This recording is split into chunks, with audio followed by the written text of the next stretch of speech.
Bienvenue dans votre émission préférée For the Culture avec mes Avengers. Ça va les gars? Super. Yes. Je suis trop contente d'être parmi vous aujourd'hui. Donc on a 2 nouvelles recrues parmi nous. Donc on va les présenter en premier d'ailleurs. Yes. Le Shot, Annès. Chérie en shot. Alors, le Shot, ce qu'il faut savoir, c'est qu'il est prof d'histoire, spécialiste en géopolitique et créateur de contenu. Il fait des vidéos super. Il est super calé sur les sujets, en tout cas, qu'on va aborder aujourd'hui. Comment tu vas? Ça va, très très bien. Content d'être avec vous. Et après avoir fait ce voyage, j'espère que ça va bien se passer. Parce qu'il vient de... Guadeloupe. Guadeloupe. C'est un. Honnêtement. Il est venu spécialement pour l'émission, les gars. Donc, on peut l'applaudir. Non, je rigole. Dis la vérité. C'est bon. Non, il avait d'autres tournages, mais... il est frais. Tranquille. Ensuite, on a Isoline, alors que vous connaissez sûrement. Isoline qui fait la pluie et le beau temps sur la planète football. Elle est journaliste, créatrice de contenu, elle est talentueuse, et elle est calée sur tous les sujets pop culture, donc elle a sa place parmi nous. Comment tu vas, ma chérie? Très bien, très bien. Alors, t'es contente? Ouais, franchement, ravie. De rencontrer Kevin Razi.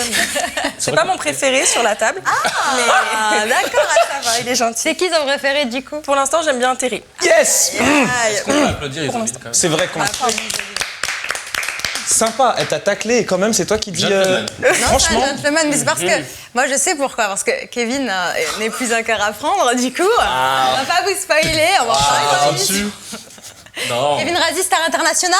Rendez-vous avec Kevin Razi dans votre salle de théâtre. C'est vrai. Merci de m'inviter à chaque fois. Ouais, mais écoute, T'as pas le choix, mais... j'ai pas le choix. Kevin Razi, c'est mon... Meilleur ami. Wow, on applaudit. Ensuite, last... Ah, on applaudit, allez.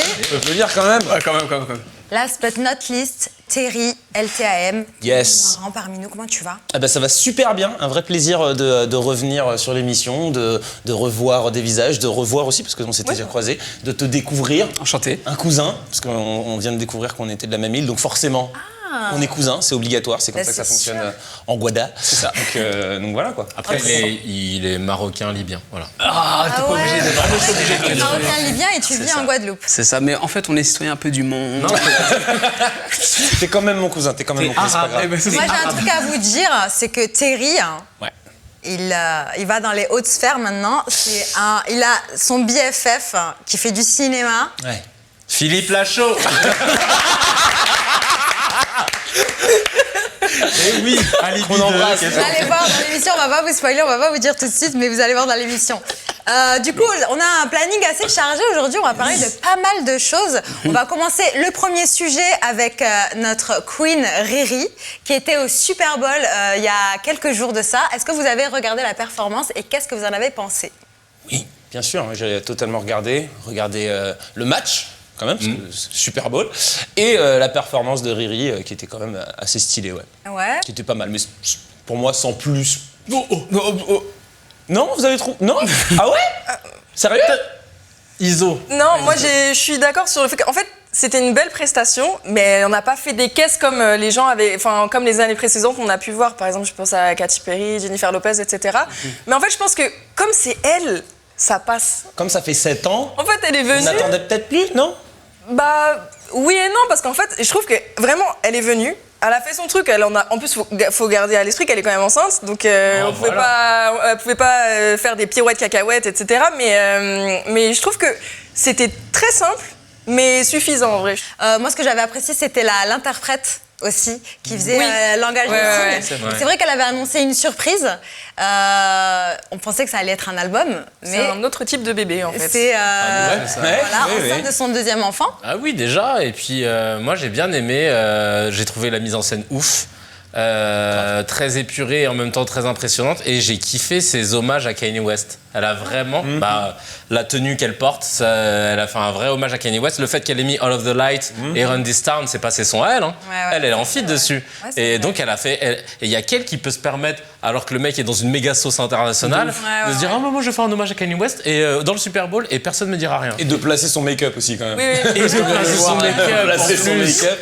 Mais tu vois, moi, ce qui me déçoit, c'est vocalement, en fait. La scéno, tout ça, yes. Mais vocalement, je trouve que, bon, déjà, Et il y a énormément de moments où elle est beaucoup soutenue vocalement par ses choristes. Et je me dis, c'est quand même dommage parce que c'est le Super Bowl. Le Super Bowl, il y a une sorte de règle un peu non dite de tu es censé envoyer vocalement, il n'y a pas de playback, il n'y a pas de. Ah ouais? C'est ça, les artistes ne sont pas payés quand ils font cette performance-là. C'est vraiment un truc où ils sont censés se mettre en avant, ils savent que derrière les albums ça cartonne, ils annoncent des tournées derrière, etc. Là, elle ne fait rien de tout ça, elle n'a pas parlé.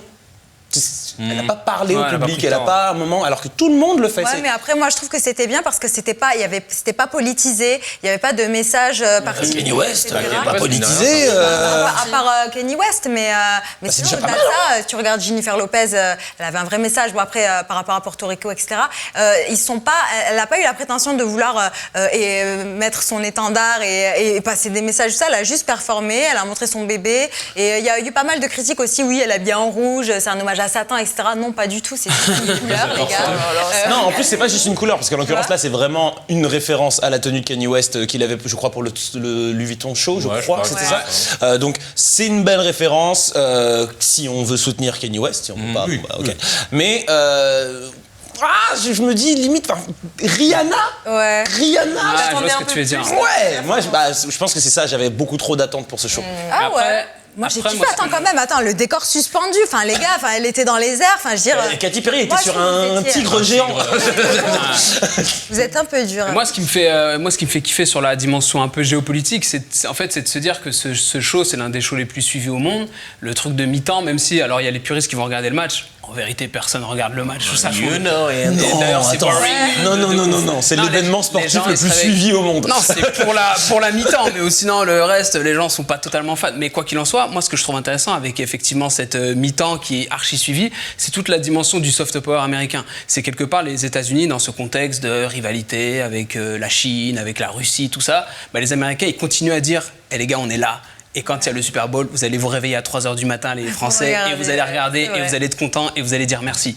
Et ça, je trouve que ça, c'est quand même un délire encore. Bon. Et d'ailleurs, qui date depuis les années 90, quand Michael Jackson, le plus ouf, c'était 93. Oui. Michael Jackson, c'est le paroxysme du soft power américain. Tout le monde a envie d'être américain à ce moment-là. On a envie de se dire, c'est bon, vas-y, laissez-moi être américain, j'ai envie d'être avec vous. Exactement. Donnez-moi la green card. Et c'est vrai que ce show du Super Bowl, d'ailleurs, c'est marrant, la confusion. Les gens, ils disent Super Bowl, ils pensent que est-ce que c'est la compétition, est-ce que c'est le match, tu vois, personne ne sait, effectivement. Mais on sait que c'est le truc américain.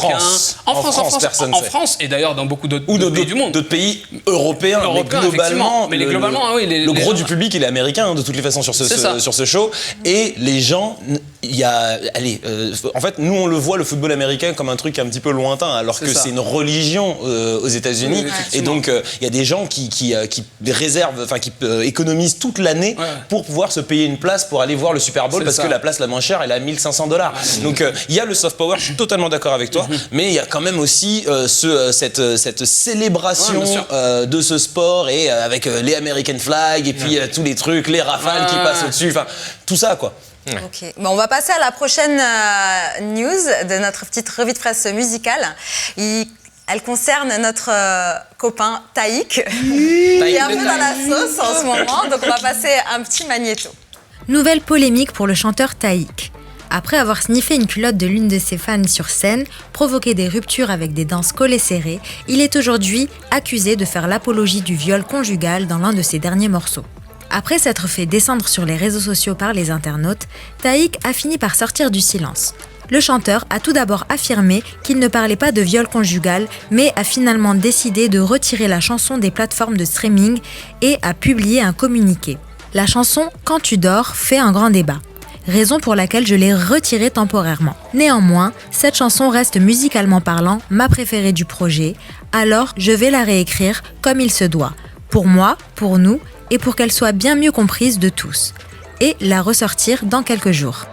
Et vous, que pensez-vous de tout ça ?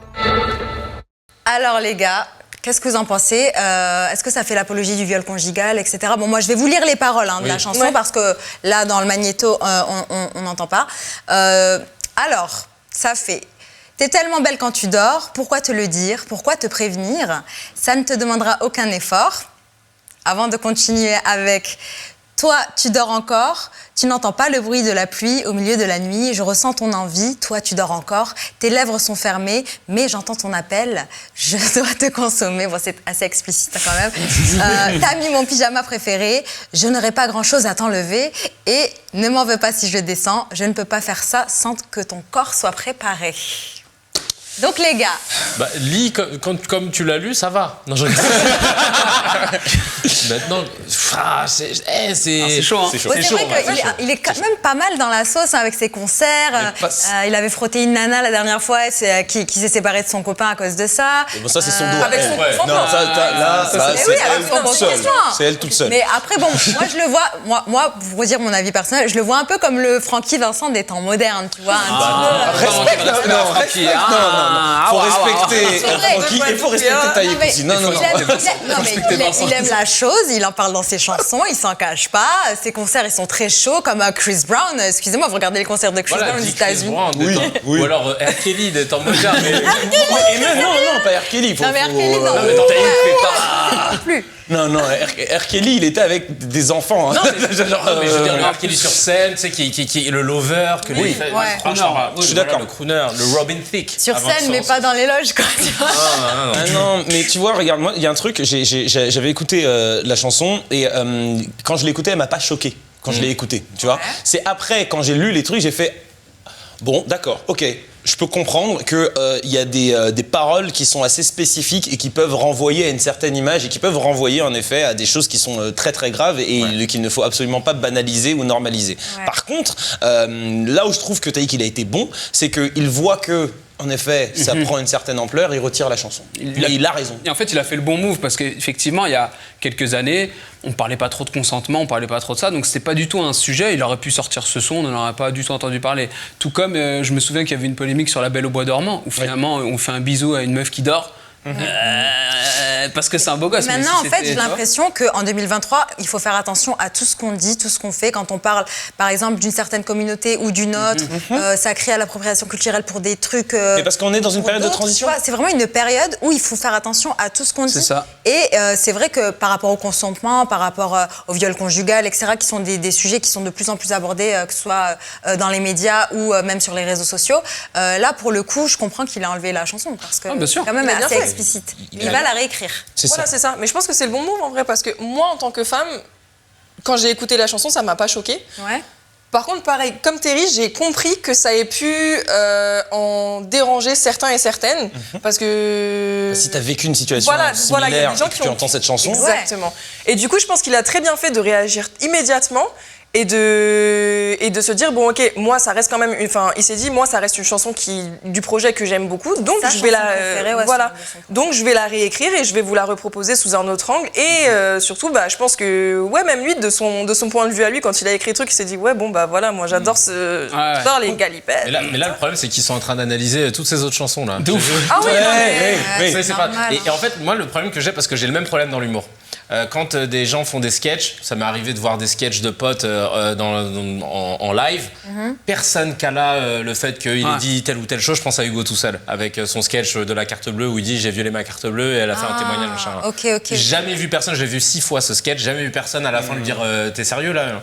Mais en fait, Mourad, mon associé et ami, fait une remarque très pertinente sur le fait qu'aujourd'hui, quand on met des extraits sur les réseaux sociaux, on s'attache à la sémantique, aux mots, parce que c'est sous-titré. Et parfois on coupe le son, on n'est plus dans le délire, on est sur, on a vu les mots mais qui sont crus et on retire ces mots-là, on dit non ça c'est chaud et tout. Mais c'est vrai que comme tu l'as dit, quand on écoute, on se rend pas compte de ce truc-là. Donc il a fait le bon move, mais il y a aussi ce truc où parfois tu vois il y a des choses qui peuvent pas se consommer en lecture quoi. Tu vois c'est de l'art.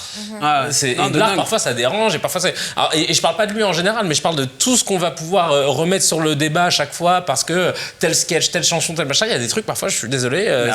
Après moi effectivement, moi je pense que ce qui se passe avec Taïk, mais même dans plein d'autres sphères, que ce soit artistique, cinématographique, voire politique, on sent qu'on vit effectivement une période, comme tu disais, un peu critique, un peu de transition, où les choses sont en pleine redéfinition. Ouais. Et je pense qu'on est dans une transition où c'est autant les artistes, les journalistes, tout le monde qui auront un rôle de « Ok, venez, on va apporter de nouvelles définitions » parce qu'on sent que là, il n'y a plus rien qui semble aller.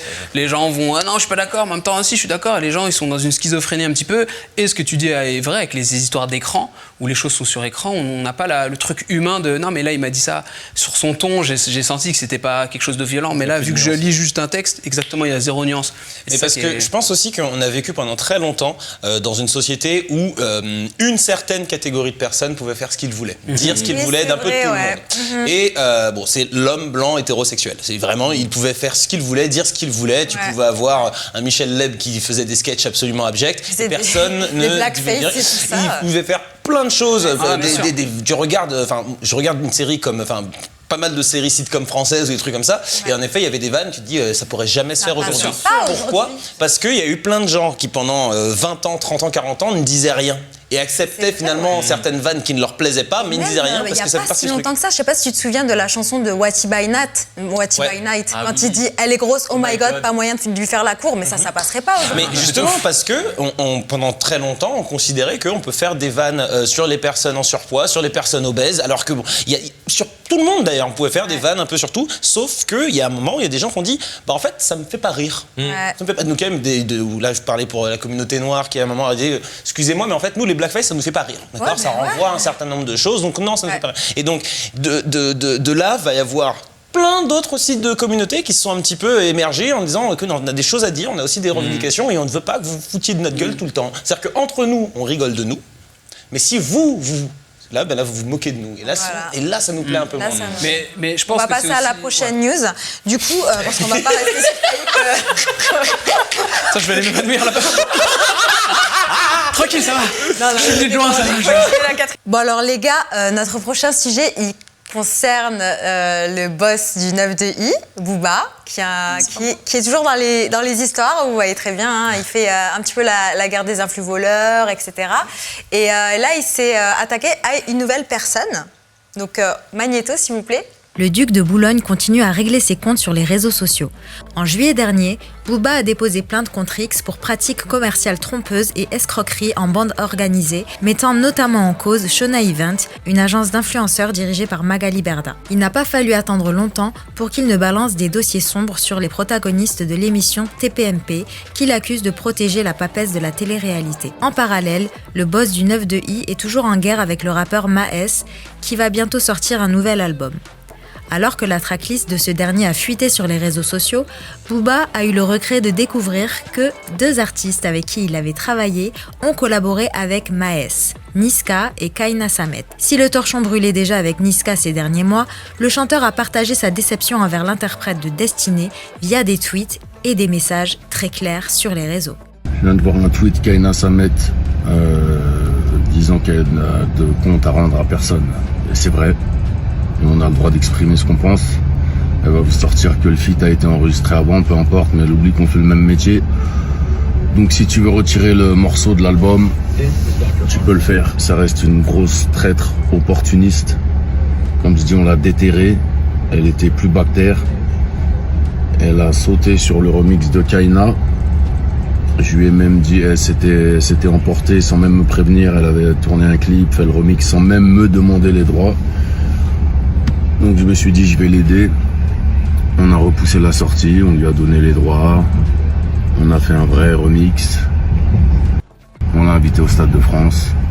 Et là, elle fit avec un gars qui insulte mes enfants. Mais comme elle a dit, elle a de compte à rendre à personne. Alors les amis, donc, on va commencer par Isoline. Du coup, est-ce que tu penses qu'il va trop loin ? Alors, moi j'ai du mal à comprendre, du coup peut-être que vous autour de la table vous allez pouvoir m'éclairer, j'ai du mal à comprendre quel type de relation il avait avec Kaina Samet pour que ça le touche autant. En fait déjà c'est une relation il y a 20 ans, ils ont fait un feat ensemble, comme il l'explique dans la vidéo, elle a essayé de se remettre au goût du jour et il lui a donné les droits pour la chanson, il l'a invité encore à chanter avec lui quand il était au Stade de France et en fait ce qu'il lui reproche c'est d'aller faire un feat avec Avec son ennemi juré, ouais, d'accord. Mais du coup, c'est lui qui a mis Kaina Samet en lumière, c'est bien ça? Oui. Oui. Bah oui. Donc je peux comprendre que ça lui ait déplu, mais par contre sur la vidéo j'ai l'impression qu'on sent de la menace presque. Parce qu'en fait je pense qu'il a réagi à chaud quand il a fait cette vidéo, donc nous on l'a prise. Et est-ce que vous comprenez déjà la démarche? Est-ce que vous aurez réagi comment? Par exemple, Terry. En fait, c'est intéressant parce que j'ai l'impression que le grand problème de Booba,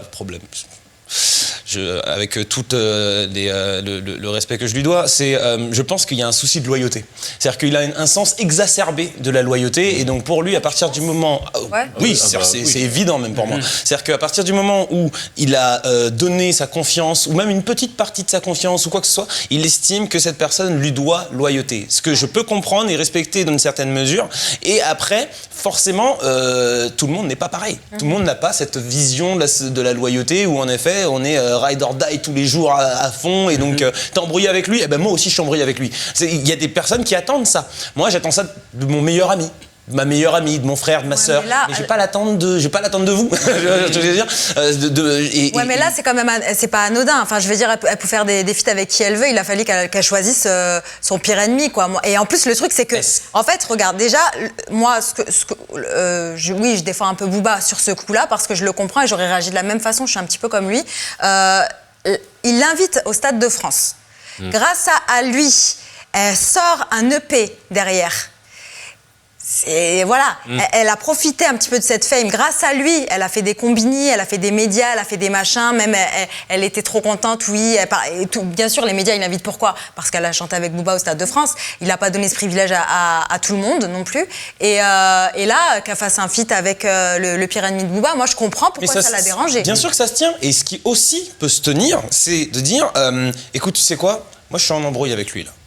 Mais en ce moment, t'as besoin de ça, t'as besoin de trucs, donc va faire ton feat. Va faire ton feat, c'est pas grave. Les deux sont possibles, hein, les deux s'entendent. Donc je comprends et je respecte le fait que toi, tu lui as fait tout ça pour elle, et derrière, elle te fait ce truc-là, tu le vis mal. Mais globalement, tu remarques que la plupart de ces embrouilles ou de ces clashs, sans parler de Berda, et ça c'est un autre sujet. Parlons-en. Mais tu vois, le problème, c'est que c'est toujours des soucis de loyauté. Ouais, et alors, est-ce que vous comprenez sa chasse aux influenceurs qui arnaqueraient aussi leur public, hein. On parlait quand même de pas mal de choses, hein. Il y a eu des faux comptes, comment ça s'appelle? CPF. Oui, voilà. Donc les arnaques au compte CPF. On a aussi du dropshipping aussi, des produits, de trading. Vous comprenez ce point de vue? Oui, ça pour le coup, je comprends pourquoi. En vérité, je comprends pas pourquoi il est autant engagé, mais je comprends qu'il l'ait fait parce qu'il se dit, tiens, si je peux aider, je le fais. Mais c'est Booba, donc du coup, il l'aide à la Booba.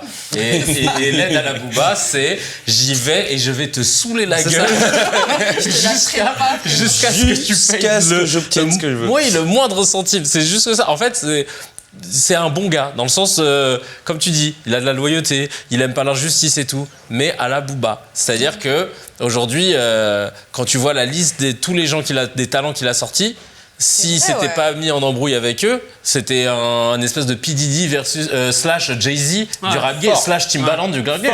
S'il était encore avec Kalash, Damso, il a sorti tout le monde, Sha et tout, il a sorti tout le monde. Et lui, il te dira que c'est pas lui qui a voulu l'embrouille avec eux. Et d'une certaine manière, il a raison.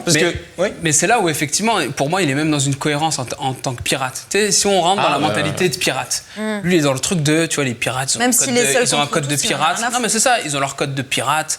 Tu sais, quand on repense, on se tape un délire, il y avait le bateau en face, on vient en aide quand il y a un bateau qui était en galère, etc. Mais par contre, s'il faut que je dynamite mon propre bateau parce que vous avez essayé de me voler, etc., j'en aurais rien à foutre, tu vois. C'est-à-dire qu'il est même dans ce truc-là de, si on pense que ça va le saboter parce qu'on se dit, ouais, mais t'aurais pu quand même garder telle relation et ça te permettrait de faire un empire. Il fait, j'en ai rien à foutre, en fait. Et là, en ce moment, il est bien sur les côtes de toute l'équipe de TPMP, hein, vous voyez.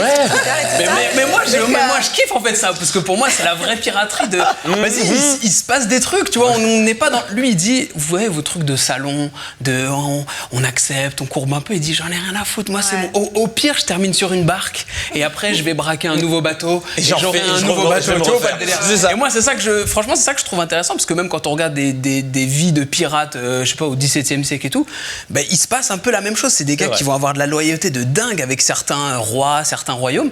Mais parfois, par contre, si tu commences à vouloir jouer avec eux, ils vont se retourner, ils vont aller voir les ennemis, ils vont dire bon, là c'est comment, je connais les routes, je connais tout, je vais vous aider à les dézinguer, tu vois. Et moi, c'est ça qui me fait kiffer, quoi. C'est Barbe Noire. Barbe rousse, Barbe Noire. C'est ça. D'ailleurs, Barbe rousse, c'était algérien. Ouais, comme ça, c'est un délire.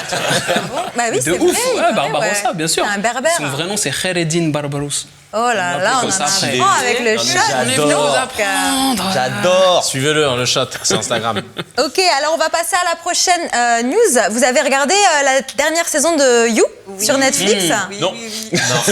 Non, j'avoue, Terry et moi, on l'a pas regardé. Ah, vous avez Mais pas on a- regardé, mais mais- c'est bien, c'est honnête de le dire, hein, parce que l'autre émission, Céline, elle avait pas tout regardé, mais elle a fait, oui, j'ai regardé. Wakanda Forever, oui, j'ai regardé. Oui, Wakanda, tout ça. Hein. Donc Isoline, moi je veux voir, donc on va mettre un petit peu dans le barco. Qu'est-ce que t'en as pensé? Parce que bon, moi j'ai regardé les 2 premiers épisodes, j'ai pas encore terminé. Ok. Moi, j'ai donc, dévoré les 5. Dis-moi, J'ai dévoré les 5 et j'ai... Les 4. Non, 5 il y a 4 5, saisons. Il y en a... Oui, là, non, je veux dire les 5 épisodes Ah, les de la 5, nouvelle il y en a saison. que 5? Non, la première partie est sortie Ça ce sort en mois-ci. mars. Ah d'accord. La deuxième partie sortira en mars. Ils sont comme ça. D'accord. Ouais, j'ai sur Netflix. Moi, C'est dans la télé. ah là, d'accord. Bah alors vas-y, on veut tout savoir. Eh ben, j'ai été très agréablement surprise de par le fait qu'ils aient réussi à se renouveler. Je commençais à me dire, bon, ok, là, ça commence à être un petit peu redondant, le fait qu'à chaque fois, il arrive dans une autre ville, il trouve une autre nana et tout. Ouais, et là, c'est on part vrai, sur ouais. une toute autre approche. Et on part un peu sur un truc à la Agatha Christie. D'accord. Exactement. Donc, il y a un meurtre qui est commis, et puis au final, lui, au lieu d'être juste le mec qui traque une femme, et ben là, il devient enquêteur. Il devient Hercule Poirot un peu. Ok. Et le tout en plein milieu de la bourgeoisie londonienne. Je trouve que les personnages sont assez bien travaillés. Il y en a juste une, elle. La petite brune là avec les cheveux, Ouais. elle m'agace un peu. Mais, T'as senti que le L, il était elle là.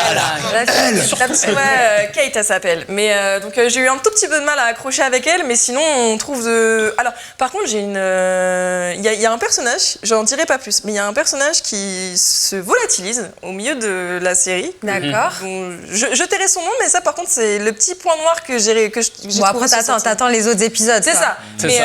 elle a un peu, ce personnage a un peu disparu de manière inexpliquée, et donc c'est le point noir que j'ai trouvé sur cette saison. Sinon, pour le reste, j'ai été très agréablement surprise, et j'ai hâte de voir ce que ça donne C'est pour ça. la suite. Et moi, effectivement, ce que j'ai vraiment kiffé, et surtout quand on prend un peu de distance, En termes sans- géopolitiques, c'est sans gros. spoiler. Ouais, effectivement, par rapport à la géopolitique. Mais tu sais que je vais parler un peu de géopolitique. C'est qu'en fait, il y a un vrai délire déjà.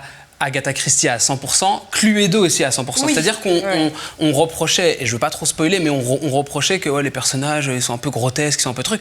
Mais c'est-à-dire qu'en fait, c'est le commandant moustache, tu sais, dans Cluedo, c'est des personnages un peu tirés, C'est etc. très stéréotypé. Et hein, ça, j'ai et ben, en fait, pour moi, c'est voulu et c'est assumé.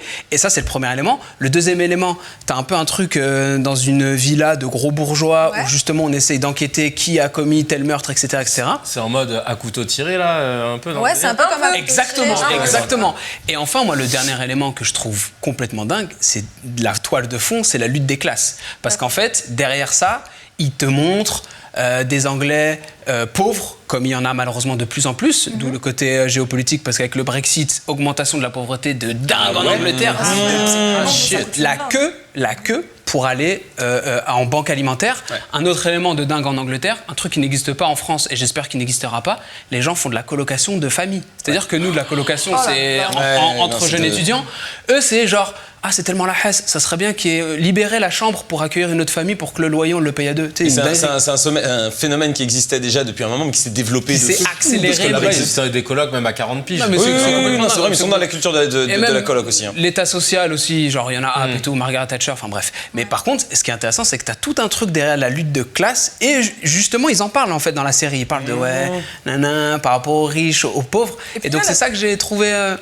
Vas-y, termine. Je disais, ils abordent l'aspect politique.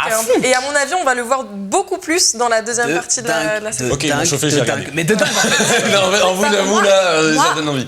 Alors, avec la saison 3, j'ai trouvé époustouflante. Oui, surtout vers la fin et tout ça. Alors, moi, pour l'instant, ça me dit...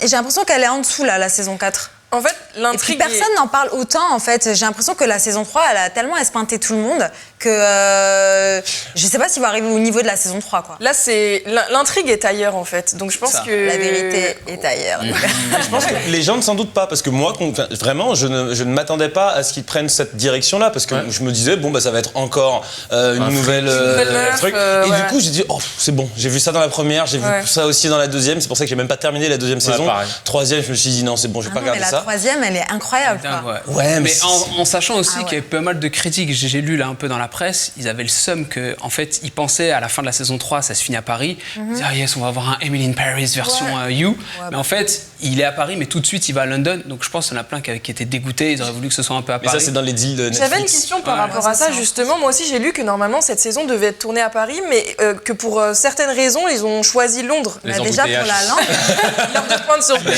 c'était pas. Bah, je pense déjà pour la langue. Puis même, peut-être qu'ils voulaient pas faire. Les charges sociales. Non, c'est- par c'est- rapport en vrai, à c'est Emily in financier. Paris, tu vois. C'est financier parce qu'en fait il y a un deal qui a été fait avec Netflix pour que en fait pour qu'ils puissent avoir un certain nombre d'avantages en France, qu'ils tournent un pourcentage de production originale à Paris. C'est pour ça qu'il y a énormément de films Netflix où il y a une petite scène à Paris, un petit Toujours, truc et tu comprends pas pourquoi. Tu te dis mais postale. pourquoi faire Ouais. Mais c'est parce que voilà, c'est pour qu'ils puissent être un peu défiscalisés. ou Mais des trucs attends, comme ça. pardon, j'ai une question. Vas-y. Ça compte si c'est fait en studio complètement en 3D? À partir du moment où on voit Paris, ça compte? Tu dois voir Paris et après en règle générale ils viennent. Ok, d'accord. Parce qu'il y a c'est plusieurs aussi films où ils nous ont fait des pour ramener du boulot aussi, pour ramener du boulot pour les Bon, techniciens, alors. les régisseurs. Du coup, top ou flop pour ceux qui l'ont regardé? Top pour moi. Ok. Top fort. Pour moi, je Ok, recommande. on va Vous avez saucé, hein. Franchement, ça c'est de ouf. Parce Là, que là, moi, je vais te dire juste pourquoi je regardais pas. J'ai fait une saison, puis ensuite la moitié de la 2. Et en fait, ce qui m'énervait, c'était de voir Dan Humphrey. Parce que oui, moi, je l'appelle Dan Humphrey de Gossip Girl. C'est un mec, il est mignon, il est intelligent, il a de l'humour, etc. Donc, il avait... Pour moi, c'était pas crédible qu'il soit obligé de faire tous ces subterfuges pour séduire. Subterfuges. Des subterfuges. C'est un subterfuge qui vient de... Non mais revenez les gars. Non mais c'était pas crédible pour moi qu'il ait besoin de faire tout ça pour séduire alors que la meuf elle était déjà séduite. Ouais. Elle est déjà séduite. Non mais c'est vrai. Et pour la petite info, il a demandé à la réalisatrice de ne pas tourner des scènes de sexe sur cette émission, sur cette saison. Donc du coup, apparemment, il n'y aura pas de scène de sexe avec l'acteur principal. Et, mais il y aura des scènes un peu olé olé entre les... Il a demandé à en avoir moins, pas zéro. En avoir moins. Ou alors il a demandé à pas en avoir, mais il en a eu quand même. Ça va spoiler, on va pas spoiler, mais Aïe. Ah, d'accord. il y a un moment où ça va ou quoi, les amis? Ok. Ah, Le mec. S'il a pris l'accent des Antilles, ça veut dire un truc. Alors maintenant, les amis, on va parler de Zeus TV, qui est une plateforme qui diffuse de la télé-réalité afro-américaine en continu sur leur plateforme et également sur leur chaîne YouTube. Et les scènes sont assez discutables, c'est-à-dire on parle de sexe, de violence, de drogue. On va vous passer un petit magnéto et on en parle après sur le plateau. Bitch, you mad cause I took your best friend? I don't know what you What the fuck is we really dealing with? Teenagers. Now let me tell you something. I'm gonna tell you to your face. Oh, your best friend. Okay, wait, hold on. Cute. She'll be my best friend. Do what you want with that. That's on you, mama. Scotty and Razor get in a fight again, but it's because of the liquor. And I feel like a lot of bitches just need some dick because the first day in without dick make a bitch mad.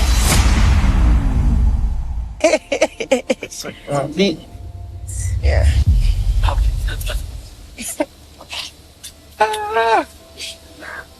Get up in there, what was that? All right. You want me to eat the bottom too? Yep. Okay. Get the pinky toe. So what you want me like? What you wearing? That's for hitting him twice, nigga. Cause he told me about that shit, nigga. Cause I was there when he hit Hot Wheels in the face. You think my revenge is here? Come, show me the tracks. You think my revenge? You think my revenge is good? Tame that animal. Tame that animal. Why did you think if a nigga who was here to fuck with Bobby wasn't gonna try to play you? Now let me speak. Now you fuck up, you pussy asshole. Bitch, y'all need to chill. Bitch, y'all need to chill. Y'all need to chill. Y'all need to chill. Bitch, when I thought I can believe in love again, guess what? It wasn't. When he kissed that nigga, you should've got your bitch ass up and been a motherfucking man and said, bitch, get out of my house. You think I want what? With you? What you want to do? You told me before the dream you would have my back. So why the fuck would you think that's okay for him to punch me in my shit? Fuck you doing, bitch? Fuck you doing? Thank you for all of your services, but you are fired. Alors voilà les amis, le premier clip que je vous ai passé, c'est, vous avez reconnu, c'est Baddies South. Donc Baddies South, c'est une émission qui a été un petit peu... Nathalie Noon a été l'ambassadrice, donc elle faisait partie du Bad Girls Club. Je ne sais pas si vous connaissez, c'était une émission qui était assez populaire dans les années 2010 en fait, où il rassemblait des nanas qui avaient des troubles du comportement dans une villa et où ça se fightait, où ça sortait avec les gars des autres, etc. Excellente idée. Et voilà, et donc c'était assez trash, mais il y avait un petit peu toutes les couleurs et les nationalités qui étaient représentées. Là vraiment, Zeus, ils sont ancrés dans les Afro-Américains. La deuxième, c'était Crazy in Love, Christian Rock et Blueface. Donc ça, vous avez dû voir sur les réseaux sociaux, ils cartonnent. C'est le couple le plus en vogue des États-Unis de cette sphère un petit peu de télé-réalité. Donc c'est trash, ça se bat. À un moment donné, il y a une séquence où Blueface il se battait avec le père de Christian. Donc voilà. Et le dernier, ça s'appelle Bobby, I Love You Prr. Bobby, I Love You Prr. Donc ça, en fait, c'est un genre de bachelor. Voilà, un bachelor. Donc Bobby et tous les mecs qui viennent pour le séduire. Mais il y en a d'autres. Hein. Il y a The Real Black China. Donc ils ont récupéré Black China quand elle a fini son contrat avec E! Entertainment et quand elle s'est séparée de Rob Kardashian. Ils ont fait une télé-réalité. Il y a également Jocelyn Cabaret. Donc c'est dans un strip club et on filme des nanas. Bon, c'est des concepts de ouf. Mais la question qu'on se pose, c'est est-ce que tout ce genre de télé-réalité, ça ne stigmatiserait pas encore plus la communauté afro-américaine sur les thèmes de la violence, par exemple, de la drogue, du sexe et tout ça? Est-ce que c'est bon, ça, pour la black culture et la black excellence, quand on a en parallèle des gens comme P. Diddy ou Issa Rae, Michael B. Jordan, qui produisent des vrais chefs-d'œuvre qui sont diffusés au cinéma et qui font vraiment des choses pour la black culture? Vous pensez quoi de tout ça? Thierry. Il a son avis. Bah moi, j'aime bien. J'aime bien pourquoi? Parce que déjà, il faut comprendre, c'est que cette plateforme, ce network, c'est un network qui a été créé par des créateurs de contenu, King Bash, D-Storm, etc. Et ils ont décidé de faire une plateforme où en fait chaque créateur de contenu aurait en fait, c'est une sorte de OnlyFans, de memes, il y a Reggie, mais il y a énormément de choses qui se passent sur cette plateforme. Chaque créateur, il vient et il décide de produire sa série, sa télé-réalité, son truc. Blueface, c'est un rappeur, et donc ils ont décidé de faire ce truc avec sa copine parce qu'en effet, il y avait un véritable engouement autour d'eux. Elle faisait partie de Baddies. Elle fait partie de Baddies, donc ok. Moi, ce que je trouve intéressant, c'est que c'est une plateforme payante qui permet à ces gens de faire du contenu et de le faire à 100% tel qu'ils ont envie de le faire. Les Américains ont toujours été friands de ce style de contenu où les gens finissent par se battre. Big Brother, si ça se bagarrait pas, Jerry Springer, si ça se bagarrait pas, c'était pas intéressant. Ça fait partie de la culture américaine. Donc non, je pense pas que ça desserve finalement la communauté afro. Ce qui est aussi intéressant, c'est qu'on parle forcément de ces trucs-là, mais il y a beaucoup d'autres choses aussi qui se font sur Zeus. Tu peux avoir, par exemple, là, tu vas avoir Mayweather qui a un match samedi, donc tu vas pouvoir regarder le match de Mayweather pour 5 €. C'est quand même beaucoup plus télé-réalité, on va pas se mentir. C'est pas beaucoup plus télé-réalité parce que c'est une petite partie de leur production en réalité, parce qu'il y a beaucoup de choses, mais ce qui fait le plus de bruit, c'est la télé-réalité. Bien sûr. Là, regarde, Zeus Network, il y a Bobby, I Love You Purr, Blueface, Christian Rock, Baddies South, Jocelyn Cabaret, The Real Black China, One More Chance, Bad Boys aussi. Bad Boys, c'est une télé-réalité, mais genre où ça se fight tout le temps. Ça se fight tout le temps, bien sûr. Le truc de Floyd Mayweather, mais c'est quand même c'est une petite partie de leur business. En gros, il faut regarder la plateforme avec les visages. C'est-à-dire, chaque personne a son contenu, tu suis. Et donc, D-Storm ne produit pas ça. D'accord, D-Storm, il avait fait sa série Cots où c'était musique, où tu suivais un petit peu ses aventures sur un format d'1 minute. Enfin bref, il y a beaucoup de diversité finalement dans ce truc, beaucoup d'humour, beaucoup de choses. Et alors, En effet, il y a du contenu qui ne devrait pas être regardé par des enfants, très concrètement. Ce qui est problématique, c'est quand les extraits sont récupérés et qu'ils sortent sur les réseaux. Parce que normalement, c'est une plateforme fermée. Et il est plus là, mon problème. Mais sinon, que ça existe... Ils sont super actifs sur Instagram. Tous les extraits qu'on a récupérés, ça vient d'Instagram. Et là, il a mon problème. C'est pas les plus trash. J'ai pas voulu diffuser les plus là, trash. Je trouve que c'est un problème. C'est quand ils sortent les extraits. Normalement, ça, c'est censé rester sur cette plateforme. Ça vous choque, vous, quand on voit Christian faire une fellation au pied de Blueface? Aberrant. Moi, ça me fait de la peine que ce couple soit, comme tu disais tout à l'heure, que c'était le couple phare aux États-Unis. Il n'y a rien de plus toxique que cette relation-là.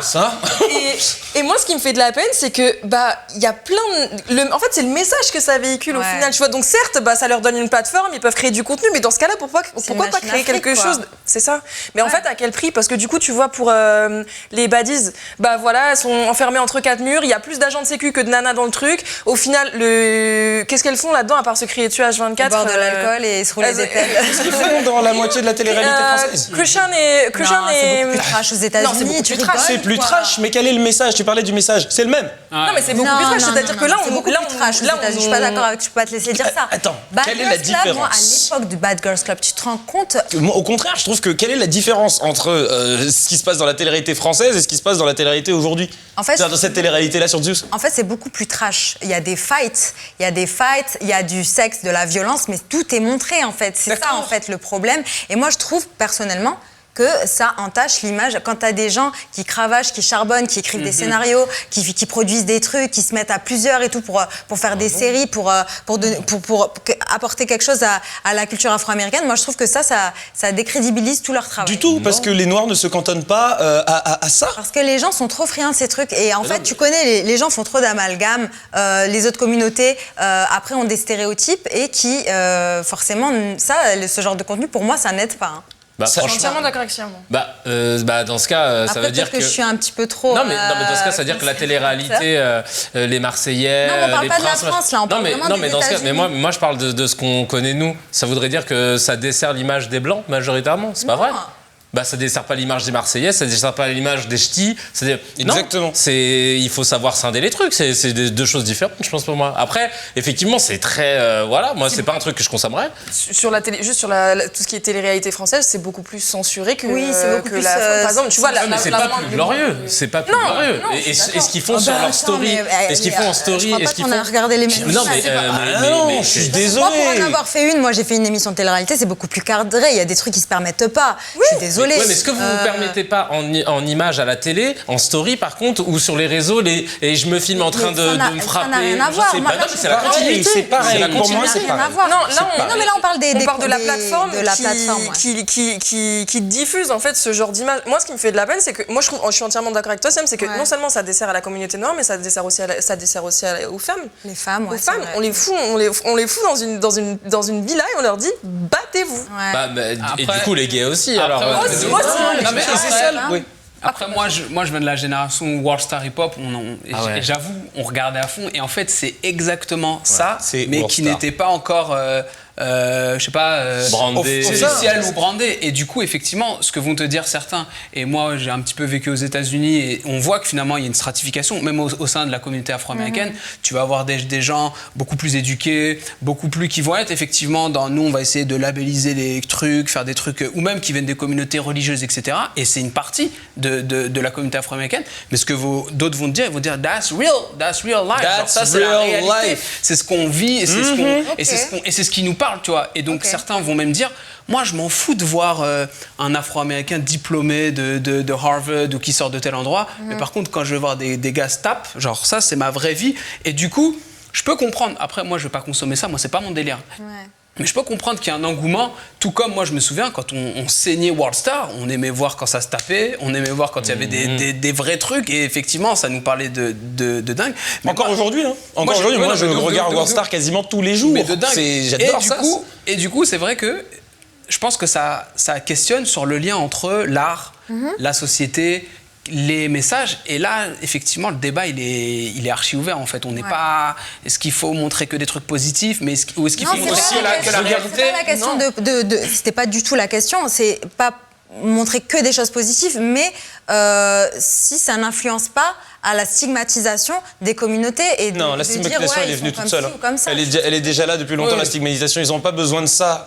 Les gens qui ont envie de stigmatiser, moi, je trouve que ils n'ont pas besoin de ça. une bonne représentation. Oui, mais il y a telle diversité de... Parlons de ton meilleur ami d'ailleurs. Mon meilleur pote, bah oui, bien sûr. On va parler donc Creed 3, bientôt dans les salles. Notre ami Terry Altm a eu le plaisir de rencontrer Michael B. Jordan. On va envoyer le magnéto du générique et on va parler de tout ça sur le plateau. Aïe. The higher you get, the harder it gets.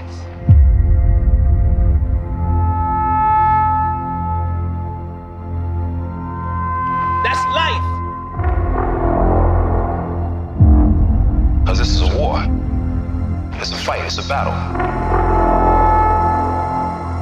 So, how long have you known each other? We was like brothers.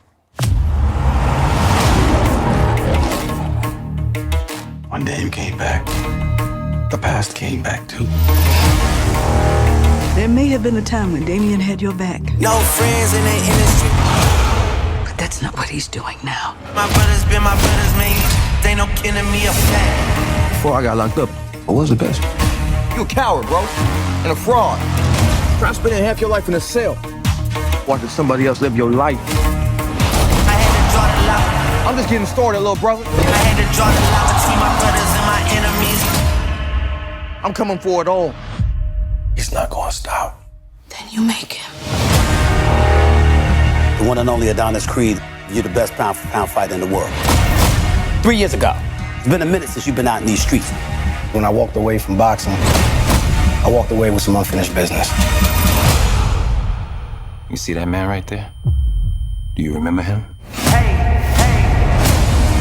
No friends in the industry. I had to draw the line between my brothers and my enemies. A fact. Let us start if we don't wanna keep it rap. Yeah, you hit us up and now we owe you something back. Don't let him destroy everything you've built.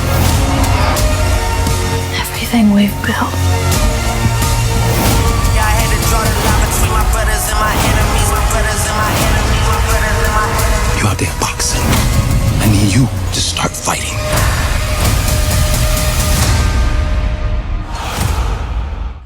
Donne envie, regardez-moi ça, monsieur Terry. Oh là là. Alors, eh ben écoute, il sent très bon. Je n'ai pas lavé cette main depuis que je l'ai rencontré. Et fais attention. Non, mais c'était une superbe expérience, j'espère, belle avant-première qu'on a proposée du coup au Grand Rex pour que les Français, quelques Français, puissent découvrir avant tout le monde ce film qui sort le 1er mars. Ouais, je vais aller le voir.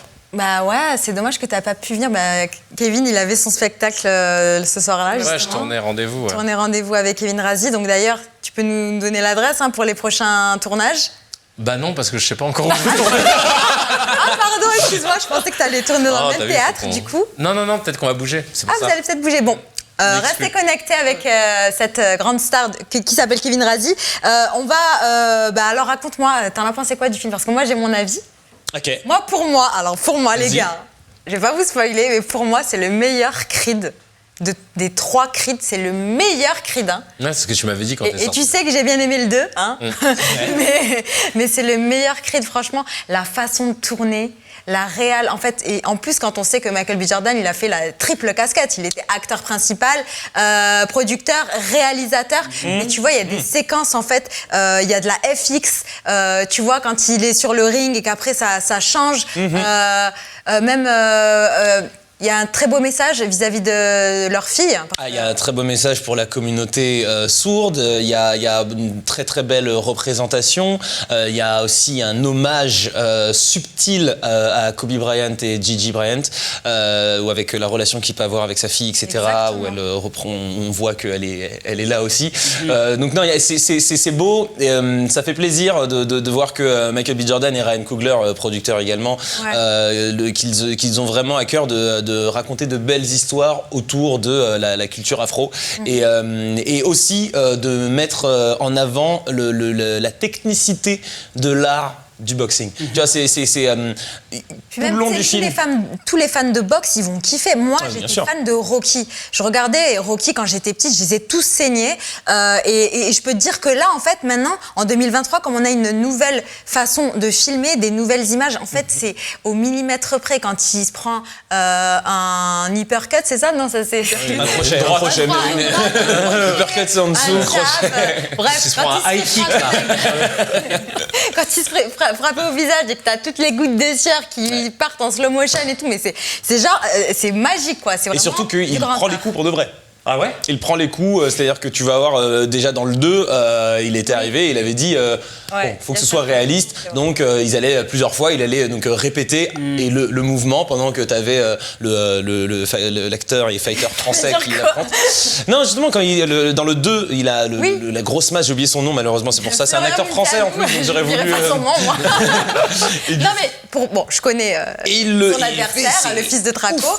Il m'a dit que même une fois pour de vrai, parce que il prend la punch, mais il prend pas dans la force maximale.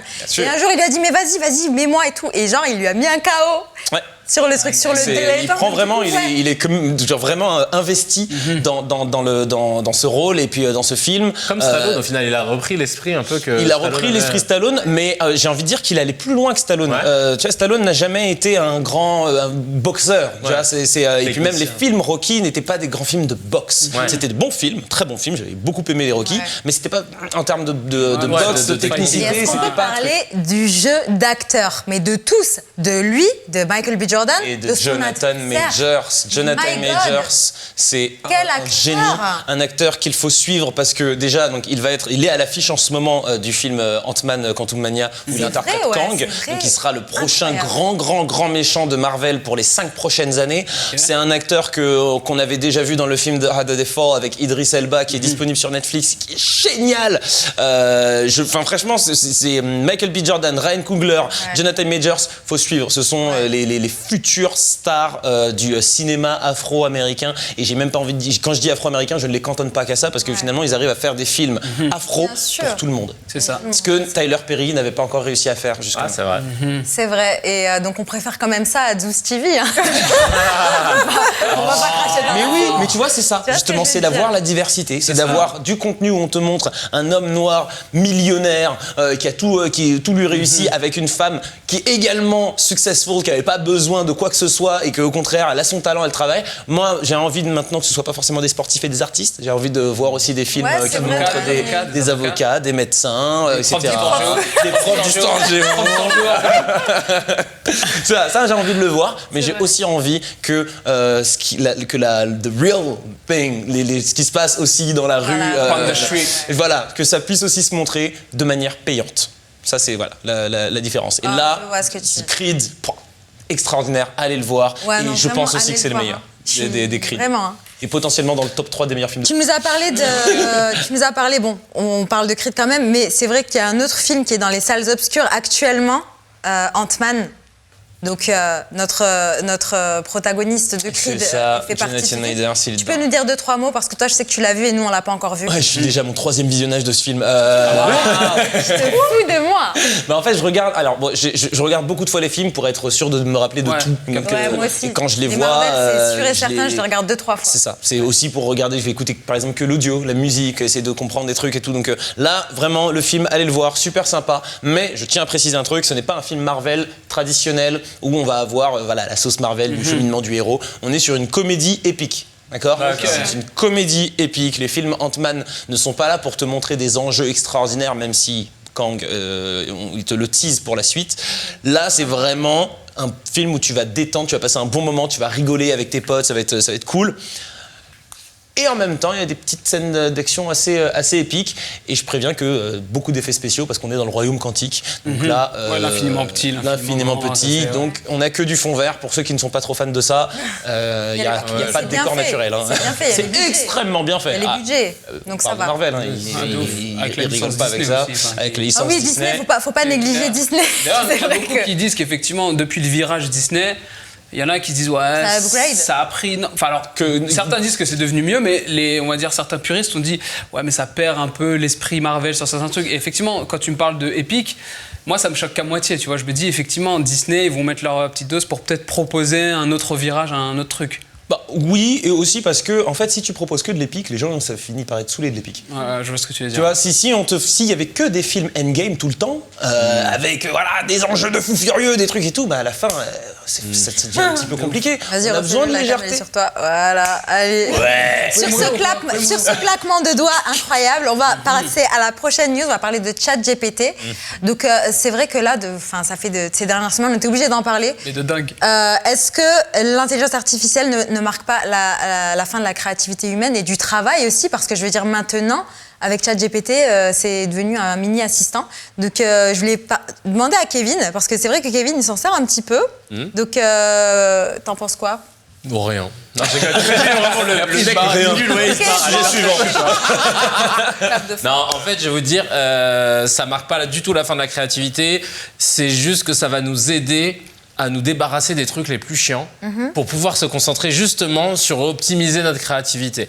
Moi, à titre personnel, en tant qu'humoriste, présentateur d'une émission, je vais l'utiliser pour pouvoir optimiser ou alors élaguer certains sujets et aller vraiment au cœur par exemple, je sais pas, je vais mettre qu'est-ce que tu penses toi du don de sang aux États-Unis et est-ce que comment t'expliquerais ça aux gens, parce que c'était le sujet d'un des épisodes de Rendez-vous.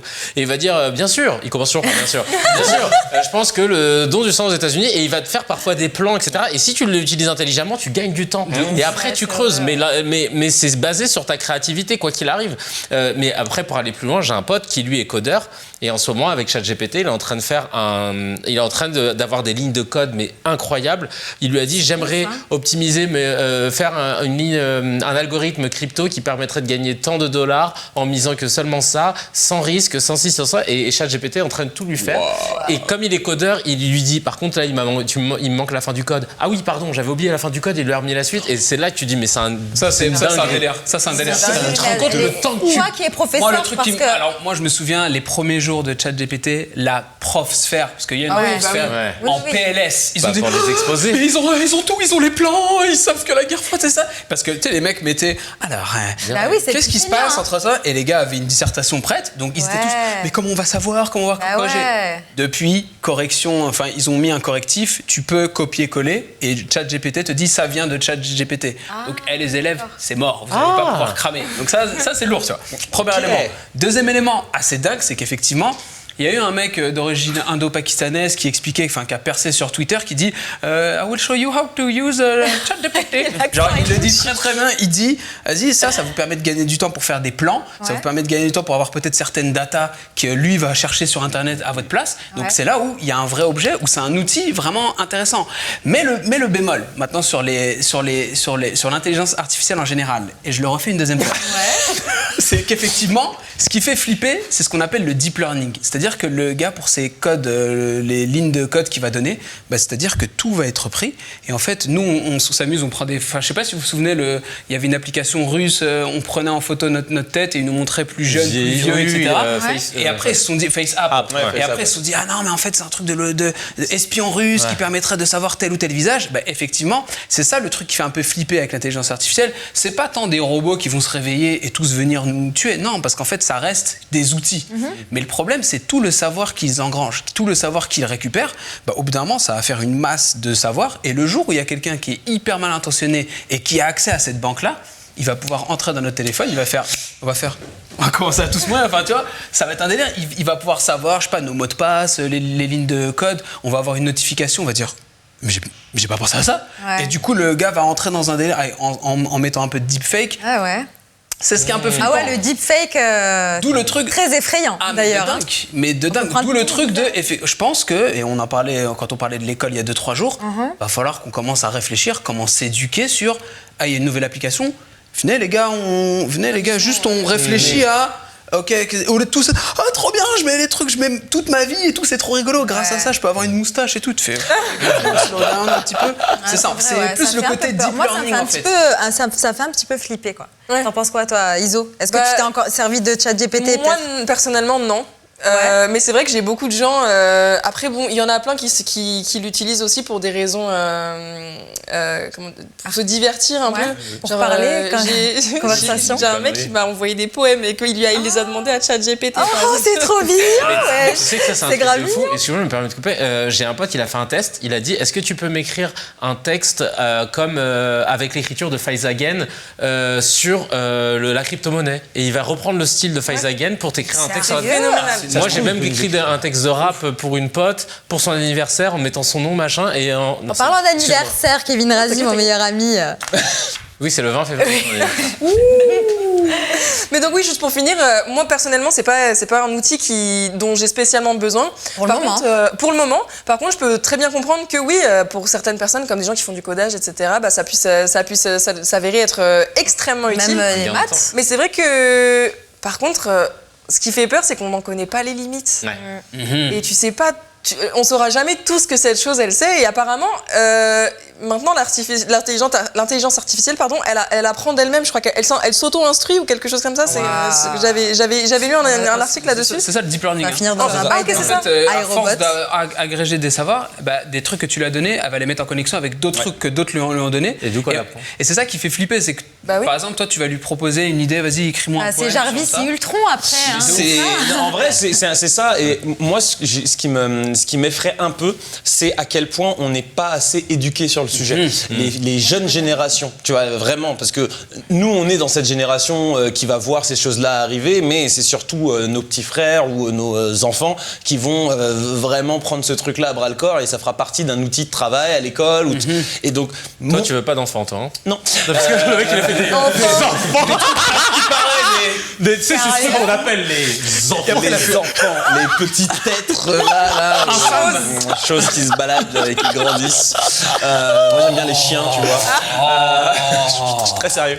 Mais non, mais pour moi, ce qui m'inquiète vraiment là-dessus, c'est plus voilà, on n'est pas assez éduqué là-dessus. Ouais. Et je pense que ce serait peut-être intelligent de la part du gouvernement, de l'éducation nationale, de se dire, ok, est-ce qu'il n'y aurait pas un cours un peu 2.0 sur tous ces outils et sur comment on peut vraiment les appréhender correctement, faire en sorte que ça ne devienne pas un outil dangereux qui nous dépasse, genre pour les cours, voilà, c'est ma petite. Ça va révolutionner les cours de techno, comme il disait. C'est fini les porte-clés lumineux là. Voilà. Est-ce qu'ils font encore ça, les petits? Non, mais maintenant ils font plus de technique, hein, ils font de la technique, mais sur ordinateur, ils font ils font un peu de Photoshop. En parlant de technologie, justement, notre dernier sujet, on va parler de Maxwell Chikunpunso. Pourquoi on ne parle pas assez de lui, Magnéto? Pourquoi personne ne parle de Maxwell Chikunpunso, cet ingénieur autodidacte qui aurait fait des prouesses en matière d'avancées technologiques? Cela fait seulement quelques semaines que ses inventions tournent sur les réseaux sociaux alors qu'il les a créées il y a déjà quelques années. On parle d'une voiture et d'un hélicoptère qui convertit directement les radiofréquences en énergie propre et renouvelable, ainsi qu'une télévision qui marcherait sans électricité. Malheureusement, ces formidables inventions n'ont pas pu être protégées par le droit d'auteur. Faute de soutien, le jeune inventeur n'a pas pu breveter ses idées. Selon ses explications, il n'a pas pu faire breveter son travail car la commission en charge de l'attribution et de l'examen du brevet lui a signifié que sa découverte violait les lois de la physique. Pire, Maxwell serait également en danger de mort parce que ses idées risqueraient de faire chuter plusieurs grandes industries. En effet, le génie africain aurait été victime de 3 tentatives d'assassinat à cause de ses inventions. La toile s'insurge et relaye les informations de l'inventeur en accusant les lobbies de matières premières énergétiques d'être à l'origine de ce boycott, ainsi que de la création de nombreux articles discréditant la légitimité de Maxwell Chikunpunso. Alors, les gars, vous avez vu tourner un petit peu toutes ces informations sur TikTok notamment? Personnellement, non, mais je trouve ça très bien qu'ils le fassent, justement. Parce que justement, si on refuse de donner suite à ces idées, on l'empêche de breveter ses idées, si les réseaux sociaux peuvent en faire parler et justement mettre en lumière son travail, c'est tout aussi bénéfique. En vrai. Mais je comprends même pas la raison invoquée de dire qu'il peut pas parce que ça respecte pas les règles de la... Les lois de la physique. C'est là que tu vois à quel point les savants, ce réseau, c'est presque un lobby finalement, les savants. Tu vois, et ils sont très ancrés dans leurs idées, de ce qui doit fonctionner, ça fonctionne de telle ou telle manière, je pense qu'on pourra même jamais savoir exactement le pourquoi du comment. Mais c'est parce que justement, l'industrie des énergies, de matières premières, ça vaut des milliards. Et que voilà, maintenant, il y a un système qui a été établi. Les gens ont besoin d'essence, de pétrole, les gens ont besoin d'électricité. Si tu débarques avec des inventions révolutionnaires où tu n'as pas besoin de payer d'essence, où tu n'as pas besoin d'électricité, où tu n'as pas besoin de ça nique tout le... Enfin, pardon. Ça contre-nique. T'es la même question. J'arrive pas à se corriger. Non, j'arrive pas. Désolé, Non, mais ça casse tout. Ça annule tout le process, en fait. Toute l'économie va être impactée avec ces inventions. Donc, c'est pour ça qu'il y a pas mal aussi de médias qui discréditent justement les inventions de Maxwell en disant que, voilà, de toute façon, il n'a pas poursuivi son éducation à l'école, etc. Parce que c'est vrai que c'est un autodidacte et il s'est fait tout seul, tu vois. Dire les termes, Elon Musk, il fait ça tous les jours, il lui arrive rien. Ouais. D'accord. Ça dérange personne. Quelle est la différence? C'est ça, il a plus de muscles. Ouais, voilà. Il a moins de cheveux. Non, mais c'est vrai. C'est juste que je suis...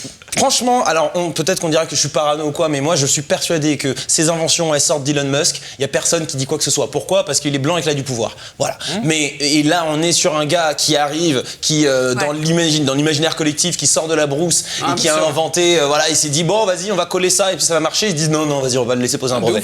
Et c'est une réalité. Alors qu'il y a quelqu'un qui est arrivé qui peut-être en effet n'a pas eu un parcours scolaire exemplaire, parce que est-ce que c'est nécessaire pour finir bien, enfin avoir une bonne vie derrière? Je ne crois pas. Donc il est arrivé, il a une invention, il a prouvé que ça fonctionne. Alors il voudrait le développer à grande échelle, il ne peut pas parce qu'il n'en a pas les moyens, d'accord. Mais au moins il pourrait le breveter pour empêcher d'autres gens de le faire. Et c'est ça le problème en réalité, c'est qu'ils ne veulent pas le laisser le breveter pour que quelqu'un d'autre arrive et qu'il mette un logo Samsung ou un logo pour qu'il puisse derrière le faire. C'est tout. Et je pense qu'ils ont gagné du temps aussi parce que ces inventions, ça date quand même d'il y a 2-3 ans, qui les avait montrées justement au Zimbabwe.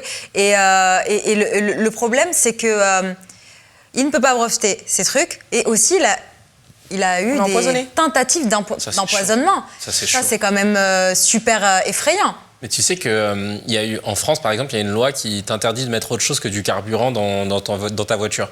Et il y avait des gens dans un petit patelin français qui avaient trouvé un moyen de récupérer les huiles de friteuses usagées des restaurants pour les transformer en faire du carburant. Donc ils allaient récupérer et ça a arrangé les restaurateurs qui pouvaient se débarrasser de l'huile. Et eux, ils transformaient leur moteur et tout. Mais ils se mangeaient des amendes s'ils se faisaient contrôler. Et c'est incroyable de se dire aujourd'hui, tu peux te manger une amende pour essayer de protéger la planète et de ne pas utiliser... Et c'est tout le paradoxe. Un truc... En Angleterre, il y a une usine de recyclage qui s'est spécialisée pour transformer tous les plastiques et PVC, etc., en huile, justement, en essence, pour faire du carburant. Donc là, ça recycle et ça fait du carburant, mais pareil, on bloque et on ne peut pas développer ce système pour faire du carburant pour les voitures. Donc, est-ce que...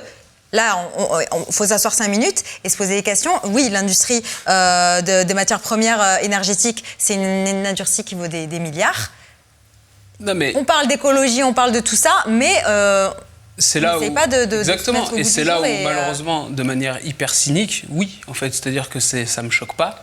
Et malheureusement, c'est une réalité. Et Elon Musk, t'en parlais, son daron est une société d'extraction minière en Afrique du Sud. Donc, tu vois, on est dans ce truc qui perdure. Et effectivement, moi je connais pas bien toute l'affaire, j'ai essayé de chercher, c'est vrai que pour l'instant il n'y a pas beaucoup d'infos de canaux différents, tu vois, c'est des canaux un peu les mêmes, et big up à toi d'ailleurs d'en parler là, parce que le but c'est que, toi journaliste, allez faire votre taf, comme ça, on aura plus d'informations différentes, et ils pourront dire, ah oui en fait ils n'ont pas raison, ou effectivement ils ont raison, et c'est là où les choses vont pouvoir se faire. Mais maintenant effectivement, c'est vrai ce que tu dis, t'as des industries qui aujourd'hui, quand on regarde ce qu'elles font, quand on regarde les lois qu'elles parviennent à faire passer, quand on regarde même des conflits qui ont dans le monde pour des questions énergétiques, pour des questions de minerais, de gaz, etc., mais malheureusement, moi, ça me choque que très peu, tu vois. Mais donc les journalistes allaient mener l'enquête, en tout cas, et peut-être on recevra Maxwell sur le plateau. Mais c'est vrai que pour le coup, moi, j'ai essayé de faire des recherches sur lui et on trouve très peu de choses. Même sur lui, sur Internet, il y a vraiment cette volonté de balayer ce Maxwell sous le tapis. Il y a pas mal de... Moi, on en parle, il y a pas mal de comptes aussi TikTok qui ont vu leur TikTok sauter. Ah oui, j'ai un ami qui l'a fait 2 fois son TikTok. Oh, c'est chaud. Donc peut-être que cette vidéo, ça sera, je sais pas. Mais en tout cas, moi, je suis très curieuse, en tout cas, d'avoir plus d'infos, en tout pour cas, l'info, quoi, bien sûr. à ce sujet. Parce que quand même, il les a pas inventés, ces inventions. Il y a des photos qui prouvent le truc. Il y a même des vidéos qui prouvent que la télé, elle marche sans électricité, sans énergie, avec le petit truc de radiofréquence qu'il a mis derrière, quoi. Oui, parce que pour l'instant, il est vraiment sur les balbutiements de ses idées. C'est-à-dire que maintenant, il faut le rendre viable sur le long terme. Il a besoin de moyens, il a besoin de... Et malheureusement, on lui donne pas. Et ce qu'on lui donne, c'est juste, on lui crache dessus, quoi. Et c'est rageant, mais tu te rends compte que ce n'est pas le seul cas. Il y a énormément de pseudo-savants, parce que c'est comme ça qu'ils les considèrent, hein, des personnes qui ont autodidactes, qui se débrouillent, qui tentent de trouver des idées et qui se font juste insulter parce qu'ils apportent des potentielles solutions. En tout cas, je vous remercie, ça touche à sa fin l'émission. C'était un plaisir de vous recevoir comme d'habitude. Allez tous les suivre sur les réseaux sociaux et je vous donne rendez-vous très très prochainement pour de nouvelles aventures dans For the Culture, les amis. Bisous. Ciao.